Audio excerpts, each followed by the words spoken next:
Alright, so from the title of this video, it's just a life update and sort of a reason why I started YouTube. I just wanted to sit down and talk about the gray area that happened in my life prior to doing all this. Not that it matters if anyone cares, but you know, for those who are wondering, because I did post a video right here on December year 2017 regarding an update of my life after being in the States for 3 months. And you know, I just never really got to stay consistent, and there's a whole main reason behind it, and I'm really happy that I am in the process of being consistent now as compared to me before. So just a recap of what happened, or what I talked about in that video, is I talked about why I was in the States, my situation, how I was feeling and all that. I just wanted to continue that, or you know, I just wanted to share with you guys just in case some of you were wondering like, why did I suddenly jump doing this, and you know, like what happened, if you guys are like curious or whatever. So I just want to do this video. It doesn't really matter if you guys care or what I went through specifically, but I just want to be able to reach out to those who may have probably or had the same problem as I did, and maybe you or you know, people could relate to my video and you know, actually learn something from it. So let's get started.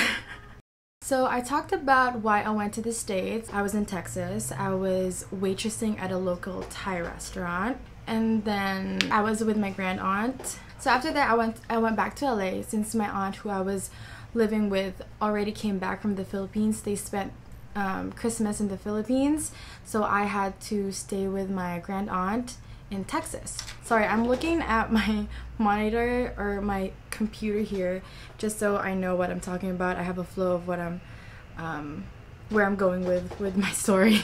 So for those who don't know, when I left the Philippines, I wasn't really in good terms with my parents. So that sort of motivated me to be really independent. I was in good terms with my parents. Mainly it was because of me. I wasn't a good daughter. I wasn't a good student back then. I just was all over the place. So they decided to sort of like ship me to the US and you know, maybe mend my ways there. And it's kind of a blessing in disguise, because if they didn't do that, I wouldn't probably be as motivated and as determined as I am now, and I wouldn't have this certain direction towards my life right now. So when I got back in LA, I got a job at Chipotle, worked there for about a month, but you know, I still didn't feel independent in the way that no one was telling me what to do, because I was still living with my aunt. And mind you, the mindset that I had is, you know, since me and my parents weren't in good terms, and my parents and my aunt were constantly talking about me, I felt like, not really against me, but it was, I just, you know, that rebellious part of me was still like, I really don't like living here, because there's still connection with my parents. And at that time, I really didn't want to have anything to do with them, which was like a big regret that I have until now. So moving forward, I was working at Chipotle. I was talking to this guy who was all the way at New York, and so he was at the other side of the country.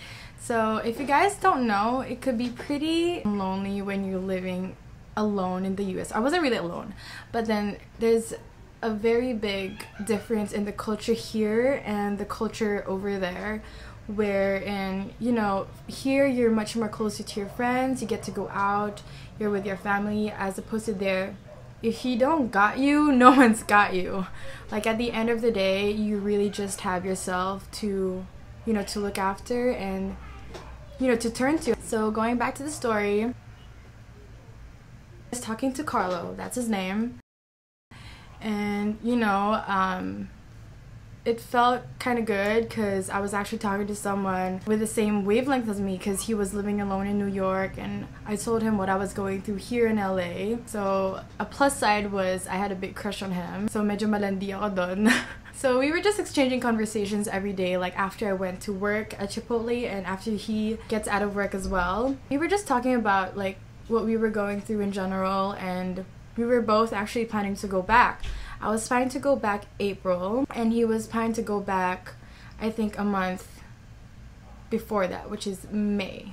So just to fill you in, it's such an embarrassing thing for me to like tell you guys, but when I was gonna go home, well, when I was planning to go home on April, my plans were whack. Like, my direction was like nowhere to be found. Like, if I were to talk to you and tell you about my plans, you'd be like, what is she talking about? Are you serious? I was being offered an education here and opportunities with, you know, my job and everything, and you know, it's LA. So I was being offered those, and I was just really hard-headed, naive, and prideful because of the situation that happened, which, you know, it really motivated me in a bad way to be independent. The independency that was in my mind was to like really stay away from my parents, but that's really not the case at all. So they were offering me all these things, and I was just like, I don't want it.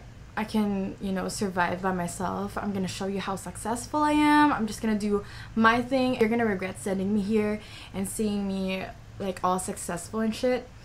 But then that was not the case at all. So my plan when I was supposedly gonna go back to the Philippines was to start as a cabin crew at a local airline and then move my way up to an international flight attendant. Now, I'm not saying that's a bad like plan, but my direction was whack in a sense that why not be thankful for, you know, the things that are being offered to you right now, and you would actually have your pride, have that motivate you to, you know, like be successful. That's not what you're supposed to do. You're supposed to be motivated because you want to do this for yourself, not to prove like your parents that they did you wrong. Like, it's okay to prove, like, to be motivated to prove people who doubted you, but then I had the mindset that, you know, you did this to me, I didn't want it, now I'm gonna show you what you lost, which is, it wasn't really the case. Going back, we were talking about leaving. Me and Carlo were talking about leaving. But then one day we go and talk about, you know, like sort of like, do you guys want to see each other? And I was like, I guess. He tells me about this job that we can go to together in Michigan. And guess what I did? I went. So what pushed me to do that, to actually go, the first thing was I really was motivated to, you know, be independent and, you know, live by myself and actually work from my own money that I can spend in my own terms, like spend it the way I want to. And hey, look, there's like this really nice guy, and maybe let's just take a chance on him. Maybe it could be good, maybe it could be bad, but you know, one thing was on my mind. I really wanted to have that sense of independency, and so I went. Moving on, we flew to Michigan, accepted the job offers, and stayed there for 4 months. When we lived together in Michigan, we sort of had to like budget everything, so we learned all that, you know, how to budget our money with groceries, what we want, like what we would do on the weekends, like what we really needed, how much are we gonna save. And you know, we were planning all these trips, and we did go to LA again together, and that was the first time I met his family. So we had to budget everything. We had to know what did we have to spend this month to be able to spend this much the next month. So we really got into the adulting life, and also living together was, I wouldn't say hard, but you know, if you're not used to coexisting with someone, it's gonna be really difficult at first, because you know, you have to know the attitude of that person, how they live, what they do. Are they responsible? Like, do they do this without them being told, or do you have to tell them? How do you tell them? You have to know all of that to be able, you know, you just have to be really sensitive with everything. We learned a lot about budgeting, coexisting with, you know, with each other, and most importantly, we learned to take care of ourselves. Now, this is where it gets kind of heavy. So throughout my stay in the States, I have been a constant victim of self-harm. I know this is a sensitive topic, but there are people out there I know who needs to hear and realize that this topic is supposed to be out there. It should be not taboo anymore, you know.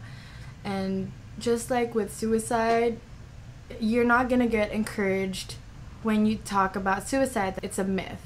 So just like with suicide, self-harm is something that you should be able to talk freely with your, your close friends, your family, without being judged. Now, I know my immediate family, like my dad and my mom, haven't always been the biggest fan of sharing personal stories. When I posted the last video, the life update that I posted on December year 2017, I asked my dad what his thoughts were. He replied was, "That's up to you, but for me, I wouldn't air out my dirty laundry to everyone." So I kind of got his point. You're not supposed to like really tell what you've gone through to everyone, but I just want the stigma to be removed, and I wouldn't say that it should be something that everyone should be comfortable in talking about.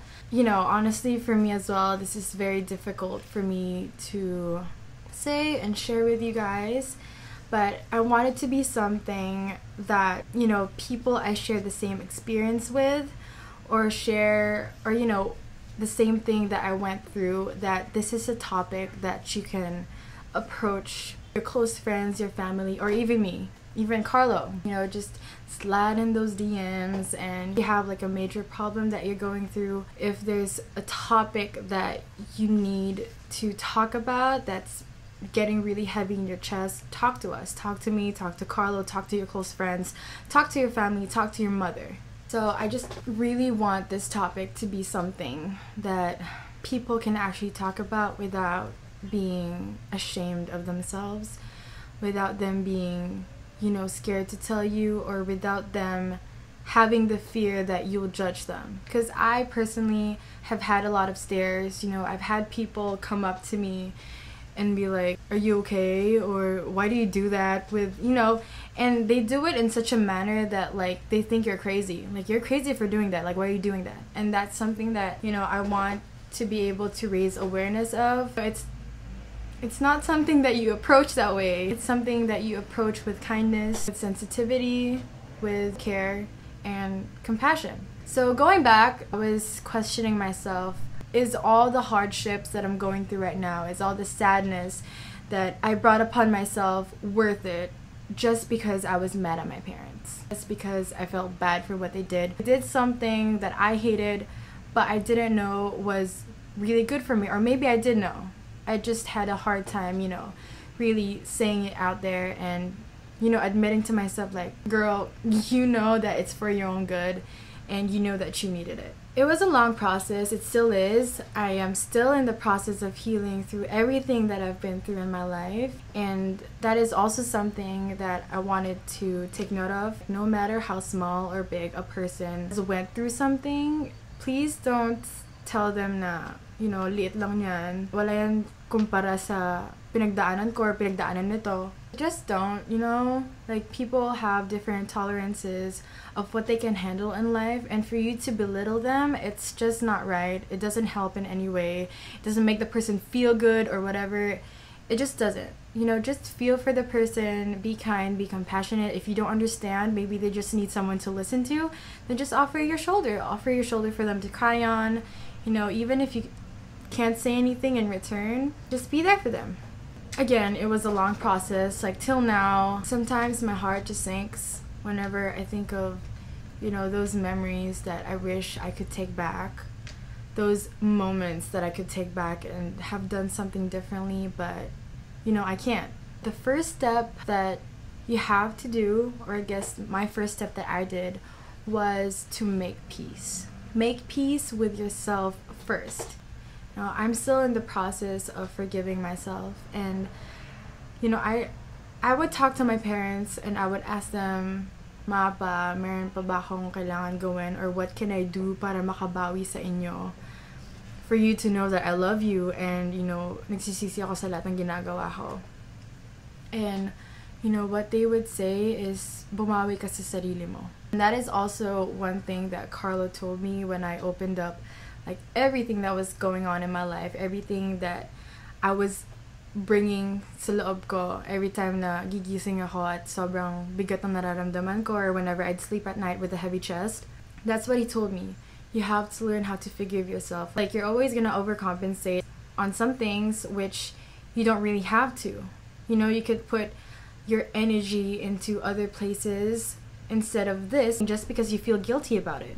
So first and foremost, you have to make peace with yourself. Forgive yourself for anything that you have done, anything that keeps you awake at night. You know, it doesn't have to be a fast process. It doesn't happen overnight at all. It does not. I'm telling you that.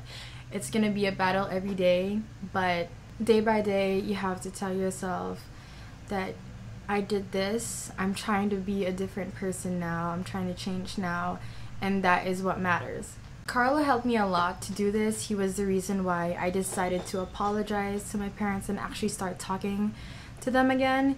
He helped me get a direction back in life. He made me realize why my education was important, why I needed my family, why I needed to pick myself up.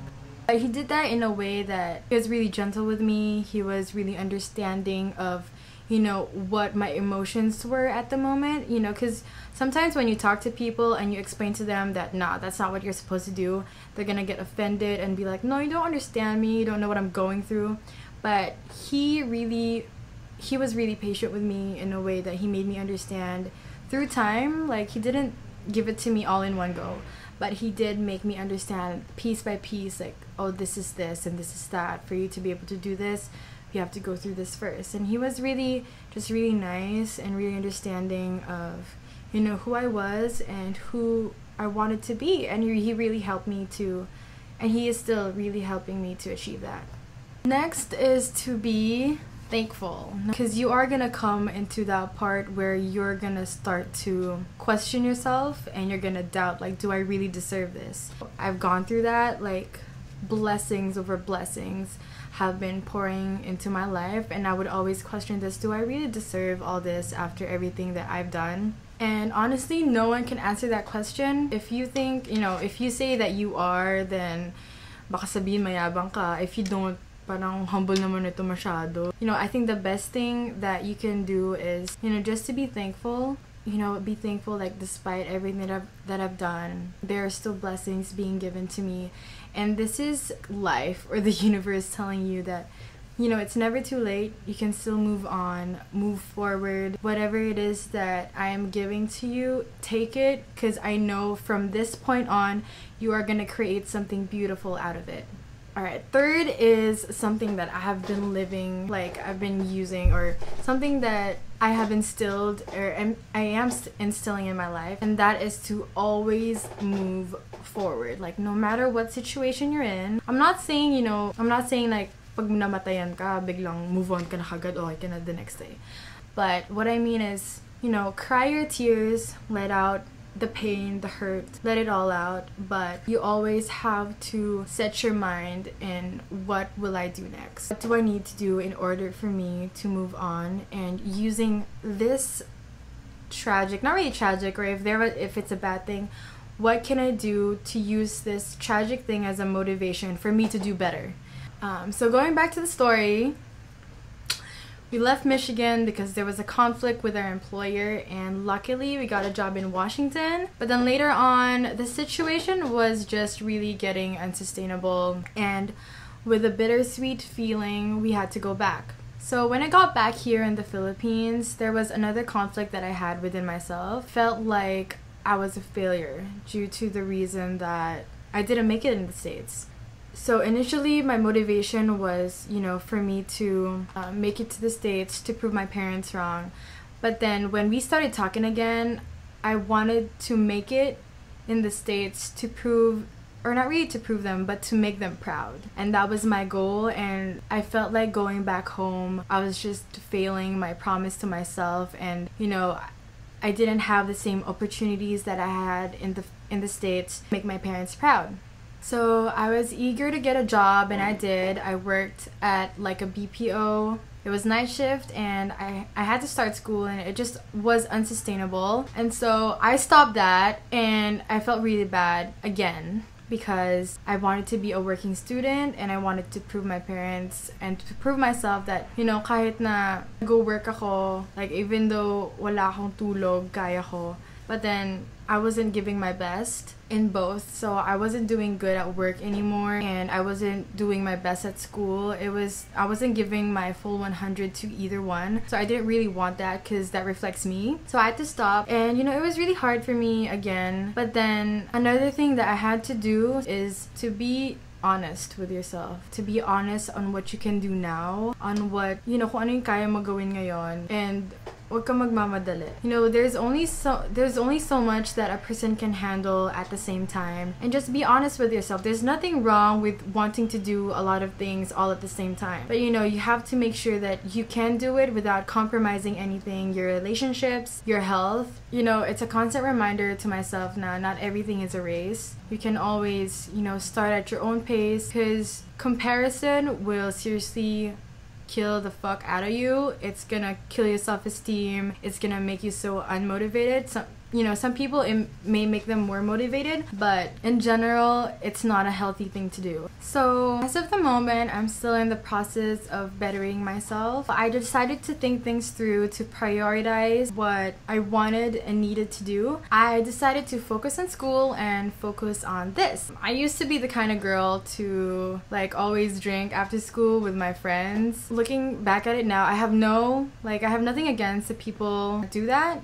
If that's how you socialize, that's how you get your troubles out, I have no problem with that. But I just realized that that wasn't the kind of person I am. I enjoy doing these things, doing my YouTube channel. It's one of the ways where I can really connect with myself. I've always wanted to do YouTube. I've always wanted to vlog. And, being independent for so long in the States, where, you're cramped, not really cramped, but, you're with yourself, you're with your thoughts, you start to realize, hell, what am I doing with my life? What do I want to do? Why am I not doing it? And so I started my YouTube channel. I'm trying to be as consistent as possible. It doesn't really matter if I blow up or not. It's just something that I like to do, something that makes me feel good. It's a plus kung papanoorin if the daming subscribers ko or the daming views ko.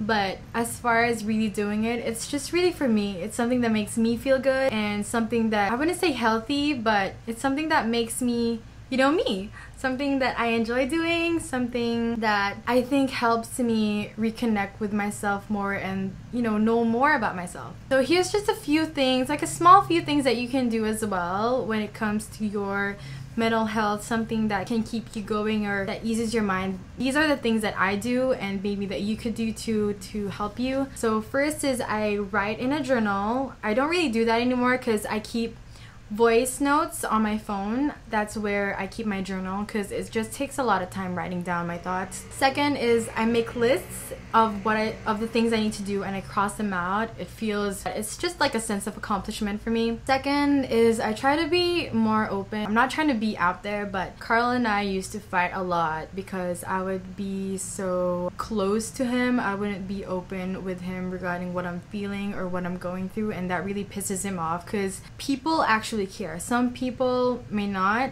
but I'm telling you, there are people who care, and they genuinely care about you and your mental health, and they really want to be there for you. So I try to be more open to him, to my family, what I'm going through, and to my close friends. Another is try and do something you've always you love, or you want to try for so long but is scared of doing it. For me, it's this one. I am still really shy about posting and sharing my videos, being scared of being judged or being laughed at, but at the end of the day, it's like, fuck it. If you're gonna watch and you're gonna make fun of me, I don't really care. I'm not doing it for you. It's what I'm doing for myself. So just take a chance and make it for the sole purpose that it's what you want. It's something for you. It's something for you to try, something different. And so there you go, guys. That ends my 2019 life update. I hope you guys picked up a thing or two. If you do need someone to talk to, if you're a victim of self-harm just like I am, you could always talk to me, talk to Carlo, talk to your close friends. There's nothing wrong with that at all. And I hope you guys enjoyed watching.